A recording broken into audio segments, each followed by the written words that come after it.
బాలకృష్ణ గారు బాలకృష్ణ గారు మీ దగ్గరికి వచ్చేటప్పటికి చాలా tough time to A director in the sense ఈ మధ్యకాలంలో బాలకృష్ణ గారిది సినిమాల పరంగా కానీ రాజకీయంగా కానీ షో పరంగా కానీ ఒక అన్స్టాపబుల్ ఇమేజ్ ఇన్క్రెడిబుల్ ఇమేజ్ అనేటువంటిది పెరిగింది. ఇంతకుముందు బాలకృష్ణ గారికి ఇప్పుడు బాలకృష్ణ గారి ఇమేజ్లో చాలా చాలా డిఫరెన్స్ ఉంది. ఇలాంటి టైంలో అలాంటి ఒక ఫైర్ బ్రాండ్ స్టార్ని హ్యాండిల్ చేయటం అనేటువంటిది ఒక ఛాలెంజ్.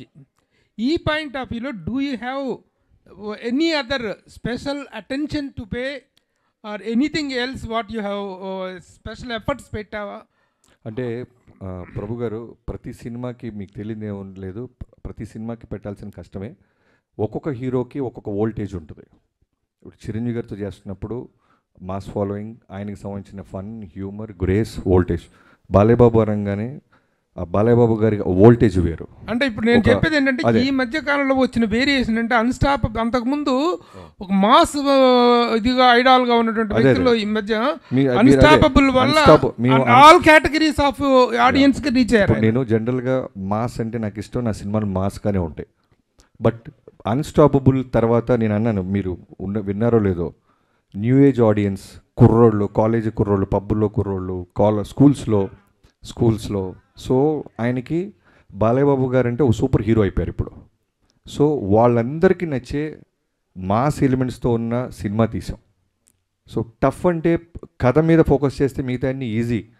మెయిన్ కథ మీదే మేము దృష్టి పెట్టాం, మా పనితనం అంతా అక్కడే చూపించాం.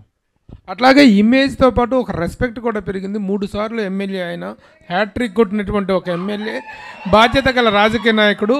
ఆయన మీద డాకు మహారాజ్ అనేటువంటి టైటిల్లో ఒక చిన్న నెగిటివ్ టచ్ ఉన్న టైటిల్ అది. ఆ టైటిల్ని ఎలా జస్టిఫై అవుతుంది? ఇప్పుడు పోకిరి సినిమా ఉంది, మహేష్ బాబు గారు ఒక పోలీస్ ఆఫీసర్.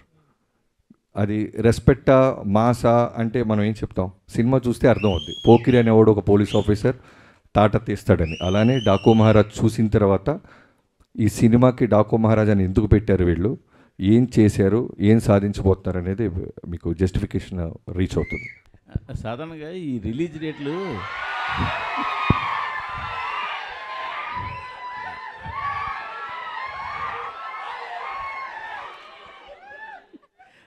డేట్లు చూస్తున్నప్పుడు మీరు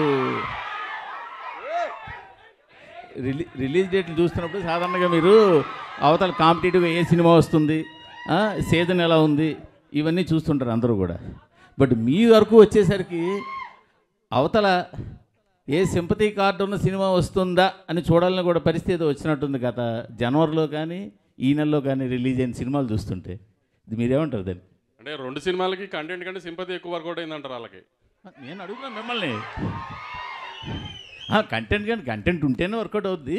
బట్ గమ్మదేంటంటే మీరు గుంటూరు కారం కలెక్షన్స్ కానీ ఇప్పుడు వస్తున్న లక్కీ భాస్కర్ కలెక్షన్స్ కానీ మంచి కలెక్షన్స్, కానీ ఈ హడావిడి మధ్యలో అవి కనపడకుండా అయిపోయాయి కదా. ప్రశ్న మంచి ప్రశ్న, మీకు మంచి ఫ్యూచర్ ఉంది. నాకేం అర్థం కాలేదు ఏం కావట్లేదు ఏం చెప్పాలి. ఎందుకంటే నా సినిమాల మీదకి వచ్చినప్పటికే కరెక్ట్గా ఇట్లాంటి బాంబులు పేలుస్తున్నారు అంతా. అది దాని కారణం ఏమంటారు? అంటే నా సినిమాల మీద ఏదైనా సినిమా వస్తుంటేనే అందరు కష్టాలు గుర్తొస్తున్నాయి. అదేంటో నాకు అర్థం కావట్లేదు. ఇక నుంచి అదే బాబీ గారిని అడిగాను, నేను బాబీ గారు ఏదైనా కష్టం ఎతకాలి సంక్రాంతికి లేకపోతే సార్.